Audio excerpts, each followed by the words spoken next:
حي على الفلاح.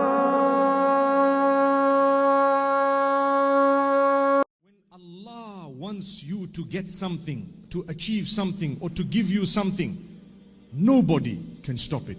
Even if the whole world is trying to block you from achieving something, they won't be able to do it. وَاعْلَمْ أَنَّ الْأُمَّةَ لَوْ اجْتَمَعَتْ عَلَىٰ أَنْ يَنْفَعُوكَ بِشَيْءٍ لَمْ يَنْفَعُوكَ إِلَّا بِمَا قَدْ كَتَبَهُ اللَّهُ لَكَ أو لَنْ يَنْفَعُوكَ إِلَّا بِمَا قَدْ كَتَبَهُ اللَّهُ لَكَ. If the whole nation gets together to benefit you, they won't be able to benefit you except with that which Allah has written for you. And the opposite also is in the same hadith. The Prophet Muhammad sallallahu alaihi wasallam is telling us that if the entire ummah, the whole nation, gets together to harm you, they will never be able to inflict any harm upon you unless Allah has written it against you. If Allah has written it against you, you need to know nothing is going to stop it. May Allah protect us all. Look at this man, young baby, born, Fir'aun, looking, searching. His men were everywhere. They were spies all over. They didn't hear, they didn't witness, they didn't see. And Allah subhanahu wa ta'ala inspired his mother to do something unique, to put him into a little casket or a basket, and to put him, or literally to cast him into the Nile, into the river. Cast him into the river. How can I do that? Don't worry, the one who made him will look after him. Subhanallah. The one who made him will look after him. Allah says, ألقيه في اليم ولا تخافي ولا تحزني إنا رادوه إليك وجاعلوه من المرسلين. Instruction from Allah subhanahu wa ta'ala. Inspiration from Allah subhanahu wa ta'ala. Take him and place him in the water, in the river. Allah will return him to you. Allah says, we will return him to you. Subhanallah. And we will make him from amongst those who is sent. We will make him a messenger. He's going to have something big. Subhanallah. And what happened? Allah did not bless the Pharaoh with children. They were looking for this male child. And the wife, as she was walking, she notices this little casket and she picks up this baby. And the baby was absolutely gorgeous, absolutely innocent, totally. And cut a long story short, they looked after Musa alayhi salatu wassalam until he grew quite old. He was not suckling from anyone because that was the plan of Allah. And they were desperate to get him to suckle because he needed to survive until, subhanallah, subhanallah, amazingly, Allah returned the baby, as an infant, to the mother. He would be brought in the highest form of luxury. He would be brought to the mother. The mother would suckle, spend some time, etc., etc., look after him, breastfeed him, whatever else, and send him back. And he suckled from no one else. This is the power of Allah. Never underestimate the power of Allah subhanahu wa ta'ala. When He wants to give you, He will give you. Pray to Him. Pray hard. Pray with conviction. When the time is right, what you want will come to you. Remember that. If it is good for you, and if it is meant for you, it's coming in your direction. If it is not, no matter what, it won't. So Allah subhanahu wa ta'ala says, فَرَدَدْنَاهُ إِلَىٰ أُمِّهِ كَيْ تَقَرَّ عَيْنُهَا وَلَا تَحْزَنْ. We returned him to his mother in order for her eyes to be cooled and for her not to be saddened. She was a good woman. She was close to Allah subhanahu wa ta'ala. She was chosen to be the mother of a messenger of Allah subhanahu wa ta'ala. Imagine what qualities she had. I always tell the sisters and even the brothers that if you want a child who's going to be someone serving the deen, ask yourself, who am I to start with? Who am I to start with? If I'm a person who wants to follow the trends of today and I have my little heels and my makeup and my miniskirt and I'm walking around with a little handbag, throwing things behind my back like this, do you want a child who's going to really be some form of service to the deen? The same applies to the brothers. Every night you're in the club, jumping and dancing and drinking and everything else and womanizing and all of those nature of things, that type of thing. And then you say, oh Allah, make my child a big, sheikh who's going to be spreading the deen. Subhanallah, subhanallah. Your sheikh is in the nightclub, that's what it is. And you want your child to be the sheikh spreading the deen. Allah can do it, but You need to repent. You need to turn back. It's never too late. My brothers and sisters, we turn to Allah. We turn to Allah subhanahu wa ta'ala. It's not too late. We're breathing. Take a look at the world. Learn by looking at the globe. Watch the people. See the most content people are not those who run behind materialistic items.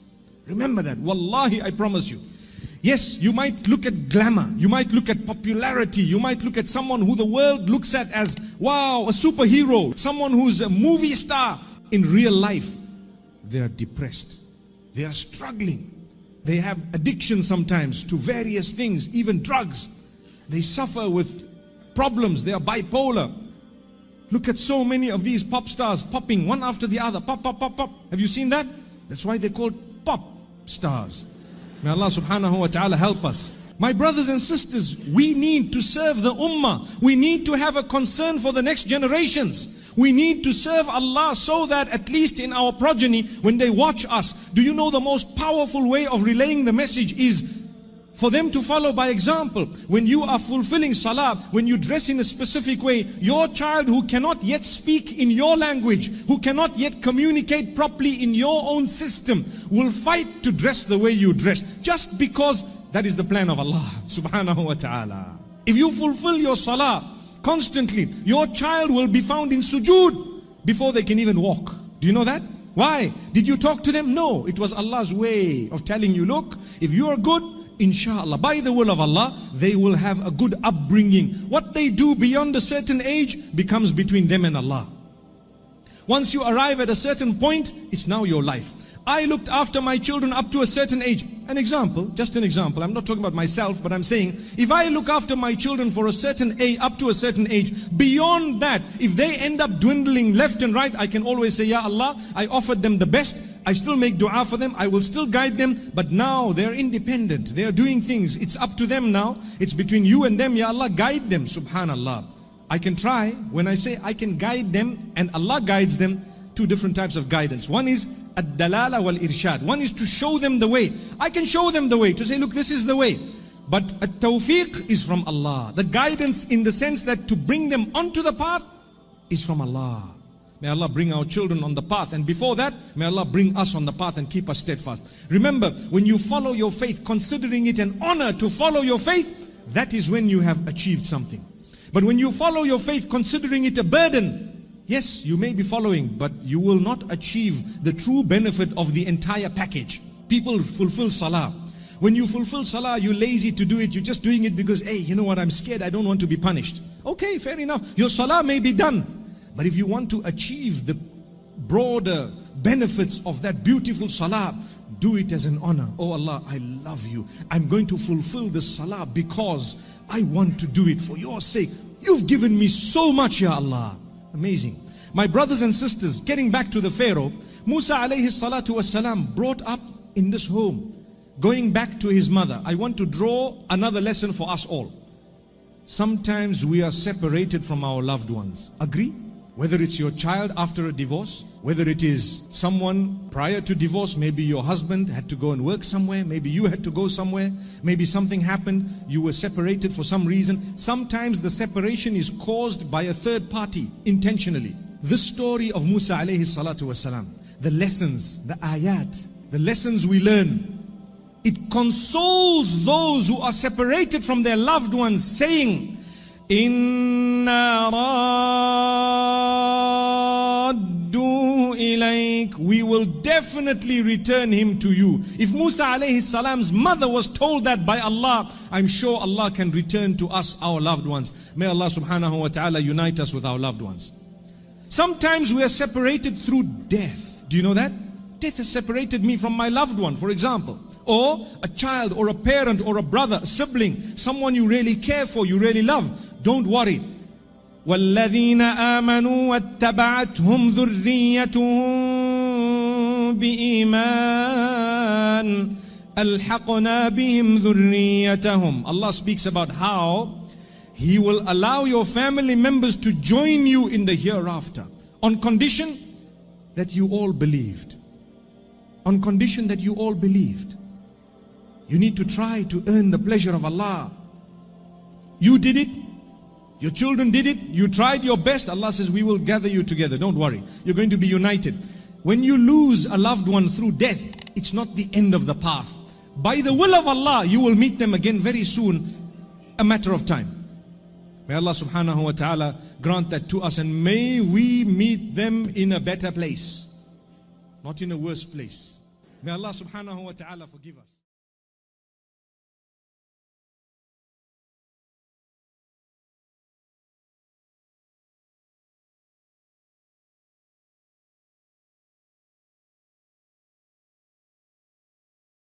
Thank you so much for listening to this short message. I pray that it has increased you in a little bit of motivation and hope, and the same applies to all of us. Jazakumullah khair. Assalamu alaikum wa rahmatullahi wa barakatuh.